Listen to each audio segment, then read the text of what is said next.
Hey guys, this is Ruby from HavK Gaming, and bringing you something a little different today. Actually, a lot different. Normally today we would be having an Xbox Live Trolling episode come out, because you guys really seem to be enjoying those and liking them. So we're gonna keep them coming for you guys. We're just still getting some footage together for the next episodes. But what today we're bringing you is a review of the Roxio Game Capture HD Pro. We've always been using the HavK 1212 HD PVR for all of our recordings in the past and even now. This gameplay is actually recorded on the Roxio, if you want to get a good idea of what the quality is. So the Roxio came out. They've always been SD capture. This is their first real venture into the HD market, and they did a pretty good job for their first time. There are a couple issues and a couple little nitpicky things that I really didn't like, and I'm going to express those later on in the video. So I guess we can start off with the pluses. Holy crap, compared to the HavK 1212, this thing has almost no cables. The main reason for that is that it's got HDMI in and out. And for me at least, I use computer monitors at my workstation, and none of my stuff has component cables, so it's not like we could have ever hooked up the HavK to it before, and you've always had to use conversion kits and little converters that just never work right in the first place to even see it in HDMI, or you had to get a TV that supported components. So when I saw that this had HDMI, I said, you know what, I'll spend the money, let me try it out.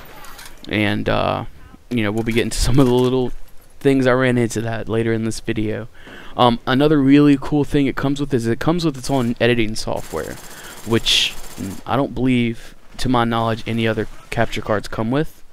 I'm used to Sony Vegas. That's what we're always edit in. Version 10 to be exact.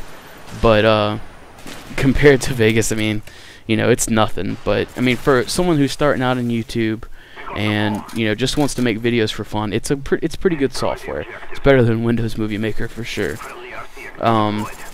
It also has streaming software, which I thought was really cool, where you can stream straight from the capture card and directly onto Twitch, because they partnered up with Twitch. I tried that out, and I'll be honest, it wasn't that good. I was watching my stream on my phone, which was connected to my to my Wi-Fi, and it was like 30 seconds behind, and it was cutting out every once in a while. So I ended up having to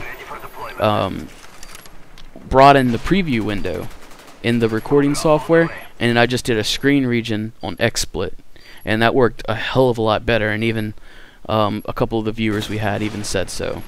So that's one thing. They've still got a couple things to work out, but then again, there is no other capture card with streaming stuff and editing software built into it.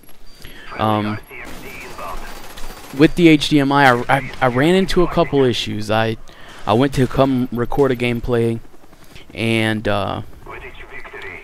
the capture card set itself to component, which is kind of weird because I've never plugged component cables into it, and I had to unplug the USB from the capture card and then plug it back in to get it to recognize that I wanted to use HDMI. So I'm not sure exactly what was up with that. It may have just been my computer. I'm not really sure. The next thing is with the capture software. I have 3 monitors at my workstation, and this is the one I do all the editing for all of the episodes on, and etc. And the capture software doesn't work if you put it on your second or third or whatever monitor. It has to be on your primary monitor. So I couldn't put it on my third monitor off to the side and just play the game on my main one. I had to kind of trust that it was recorded on my main one while I was playing on my main one. So that's an issue I ran into. That's kind of weird, but then again, that's a software issue, not a hardware issue. They can fix that later on down the road. Another issue that I ran into with the codec that they use to encode the videos with, they save them in M2 TS, which is a HD file format that almost every other capture card uses. With their one particular M2 TS codec, whenever I import the files into Sony Vegas, it doesn't recognize the audio. what I had to do to even get this gameplay into Vegas was I had to put it into the editing software that came with it, and then render it, and then open the rendered video up into Vegas, and that's how I'm able to get the audio and video. So it's an extra step I have to take. I don't know if they plan on fixing that, because they'll probably just want you to use their own editing software, but for me, I mean, I'm just used to Vegas, so I don't see any reason to use anything else. Another good thing is it's got really good quality. You can look at the video and see, I mean, the quality is not bad, so it's definitely worth. I know I used Machinima's discount code, and then I had a 15% off discount code as well, so I paid $110 with shipping for this thing. So $110, you really can't beat that at all either.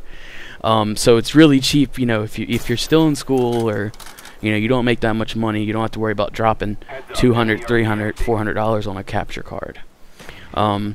It's a really good intro card. So if you guys are thinking about recording gameplays and putting them up on YouTube, I would suggest this, because of, you know, the editing software. It's easy to use, and it's, you know, most of all cheap.